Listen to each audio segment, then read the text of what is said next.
சத்தியமா சொல்றேங்க, இனிமேல் நான் கல்லடா பஸ்லயே போக மாட்டேங்க. ஏன்டா என்னாச்சு அப்படின்னு கேட்டீங்கன்னா, ஈரோடு டு கோழிக்கோட் போறக்காக ஏசி ஸ்லீப்பர் புக் பண்ணியிருந்தேங்க இந்த பஸ்ல காலையில 3:15. அதுக்கு முன்னாடி நாள் நைட்டே டிரைவர் அண்ணா கால் பண்ணிட்டு, தம்பி 1 hour முன்னாடியே பஸ் வந்துடும், நீங்க 2:15 லட்சுமணர் பஸ் ஸ்டாப் வந்துருங்க அப்படின்னு சொல்லிட்டாரு. நானும் என்ன நினைச்சேன்னா, பஸ் சீக்கிரமா வந்துருச்சுன்னா நம்மளும் சீக்கிரமா போய் கோழிக்கோடு ரீச் ஆயிரலாம் அப்படிங்கிற ஒரு நப்பாசில சரிங்கண்ணே அப்படின்னு சொல்லிட்டேன். எனக்காக இங்க வந்து வெயிட் பண்ணிட்டு இருப்பாங்கன்னு நினைச்சிட்டு நான் 2 மணிக்கு பஸ் ஸ்டாப் பண்ணிட்டேன். 2:24 பார்த்தா பஸ் வரல, 2:57 பார்த்தா பஸ் வரல, 3:12 பார்த்தா பஸ் வரல, கடைசியில 3:15 ஆட்டிட்டு வந்து நின்னாங்க. ஏன்டா நீங்களே 3:15 தான் வருவீங்க, அப்புறம் என்ன மாசத்துக்கு என்ன 2:15 வர சொன்னீங்கன்னு எனக்கு தெரியவே இல்லை சத்தியமா.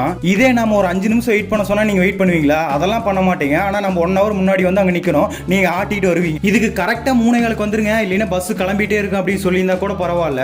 ஆனா 2:15 வரேன்னு சொல்லிட்டு ஏன்டா இப்படி ஃப்ராடுத்தனம் பண்ணிட்டுக்கிறீங்க? 8:30 கோழிக்கோடு ரீச் ஆக வேண்டிய பஸ் 9 மணிக்கு தான் ரீச் ஆச்சு. என்ன சொல்றேனே தெரியலீங்க. Worst worst worst.